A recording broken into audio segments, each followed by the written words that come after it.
So really just to start off, Shay, I mean, could you just talk to me about, I mean, it's been more than a month and a half since the death of your son. How has your family been doing? How are you doing? We've been doing as good as we can. We just helping each other get through it, but it's definitely hard because my family is all that we have, so yeah. And what would you say is just on your mind today about this? A lot, honestly.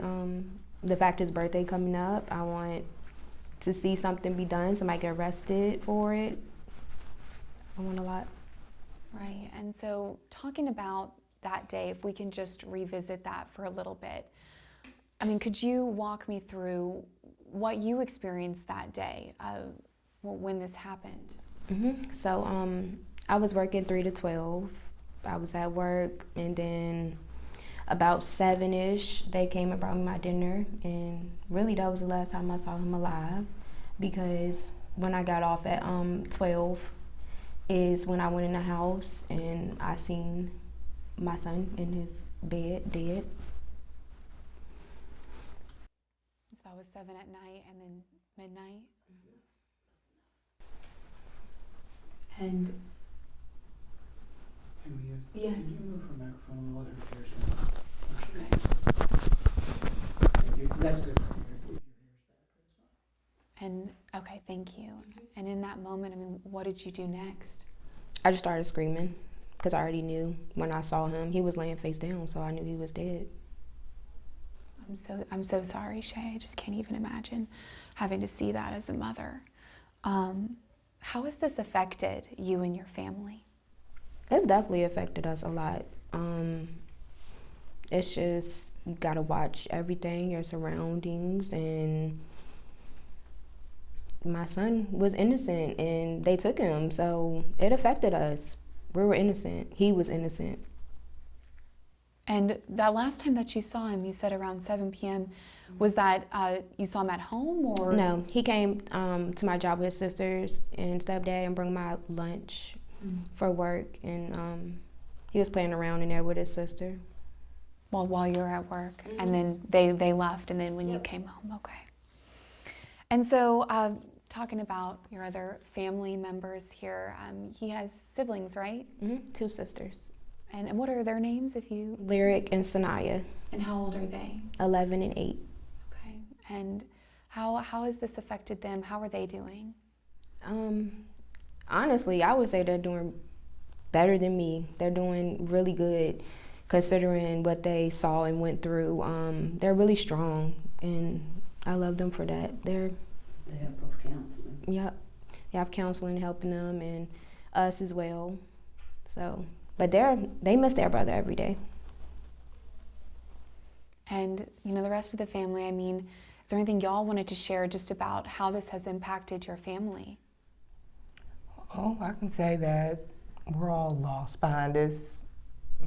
There's no answers or no hope. So I guess we're all lost now. It's hard to move on with life knowing that we have one that's gone that wasn't supposed to go like that. You know, it wasn't like a sickness or anything. Someone actually took his life, so it's difficult. And anything you wanted to add? Yeah, I just know, like, for me, I still work with the public, and it's hard not having any answers or anything, and I have to, you know, still carry on and go to work, and these people know what we look like. We don't know what they look like. You know, sometimes I'm afraid to go to work because I work 3 to midnight as well, and it's hard, it's rough, it's scary. Like she said, you have to watch your back. You don't know. You know, all for what? A senseless, unnecessary tragedy. It's just awful. Something he didn't deserve. That's right. And you mentioned the word hope, and I just can't even imagine how difficult of a time this must be. But is there anything that is carrying you through this? Anything? God. Yep, definitely God. The love for the Lord. That's what's getting us by. Or the happiness of the other babies that are around. and just hope that Kingston will get his justice. Right. And I pray that he will. Yes. And so let's talk about Kingston and the wonderful boy that I just know he was. I mean, could you just tell me about your son? Tell me about him. He was always happy and wanted to play on the game, play with his sisters. He loved his family. He was a good baby. Did he play any sports or like any certain activities? He didn't play any sports yet, but he was into football. He was into it. And he loved his family. Yes. Tell me about him and his sisters. I mean, did they, like to play together a lot? They were really close to the point that Kingston had his own room, but they were scared of the dark. So they all three slept in one room in one bed when they didn't have to. That's how close they were. That's so sweet. That's precious. And how should Kingston be remembered? He should be remembered as an innocent person whose life was taken, definitely, and as our king. His name speaks for itself. He was king. He was king. That's it. He was our king. And, he's obviously had just such a huge impact on this community. What kind of legacy would you say he's leaving? I know it's a similar question, but what kind of legacy do you think he's leaving? We're probably trying to still figure that out. Yeah, because this is not nothing we'd expect to, happen.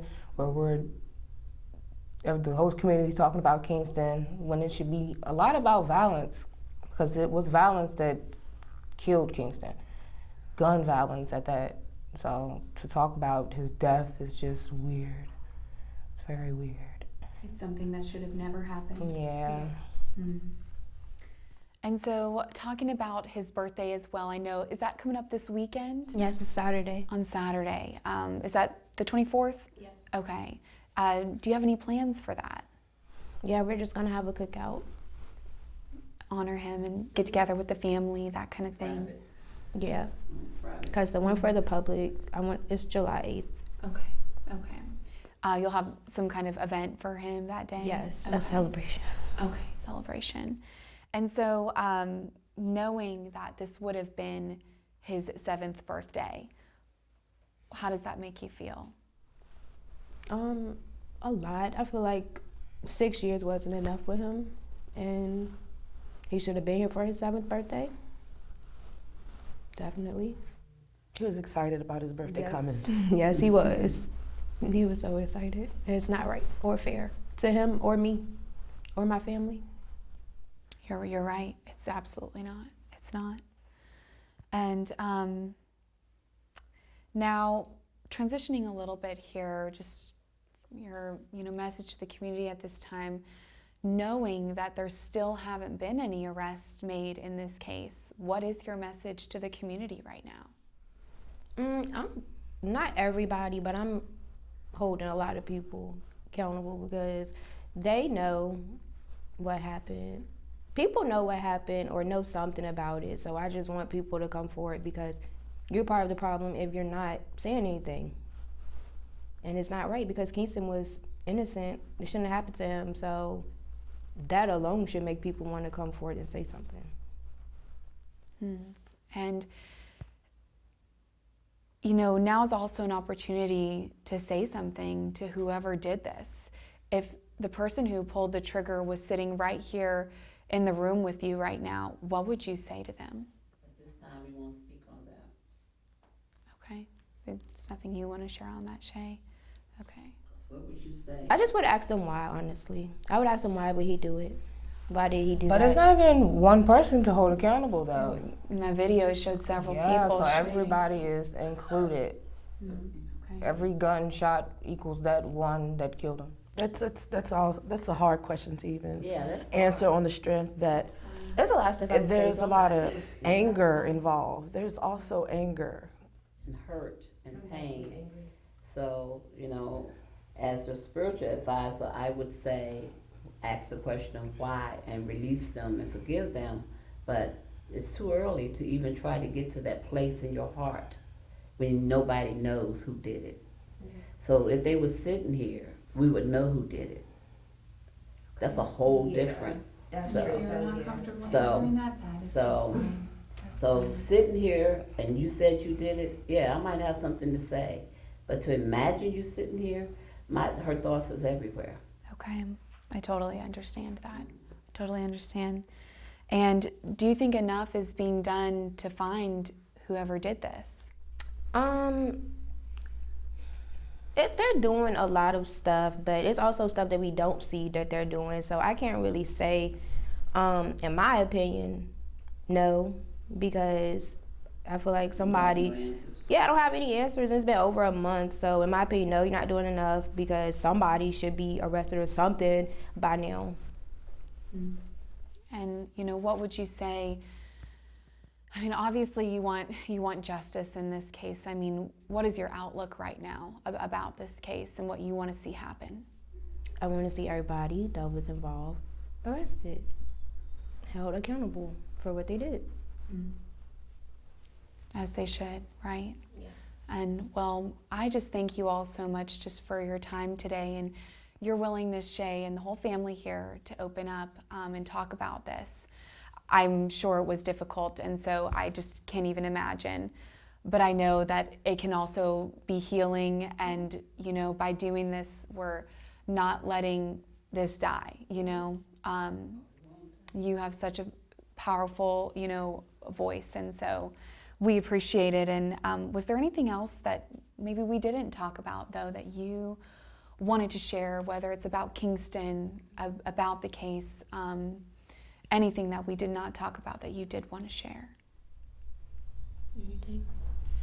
Like I said, it's hard just to talk about him because he's gone, and it's, that's just, I don't know. But he is a perfect baby. It was a perfect baby. Nothing wrong, nothing to check for. It was just growing, living life like everybody else wanted to do, and it's gone. And just please remember his name. Remember his name. There's so many cases that go unsolved, or people talk about it from, a good year or so, and then there's nothing else about that, Remember his name. I believe he will always be remembered. Absolutely. And I see you getting emotional, Shay. And what kind of emotions are you feeling right now? Hurt and angry. As anyone in your position would feel. I can't even imagine. And well, I think that really I've covered the questions that I wanted to ask about all of this, and I hope you have a wonderful celebration in his honor this Saturday. I hope it's just a beautiful time for your family and something that can bring some kind of comfort through all of this. And I think that just really finally, as we wrap up here, is there anything else that you just wanted to add about the closure you're seeking, or what do you feel that you're getting closure, or do you think you ever will? We're not getting it fast enough. Yeah, no closure. Probably will never either.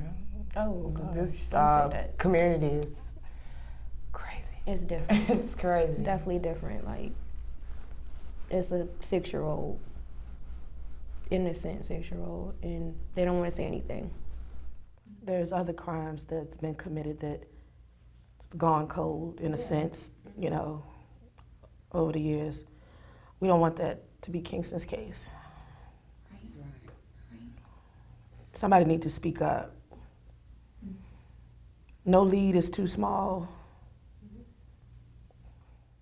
That's why we'll keep getting the word out with this story, so that hopefully someone will speak up, and that can lead to an arrest and then conviction.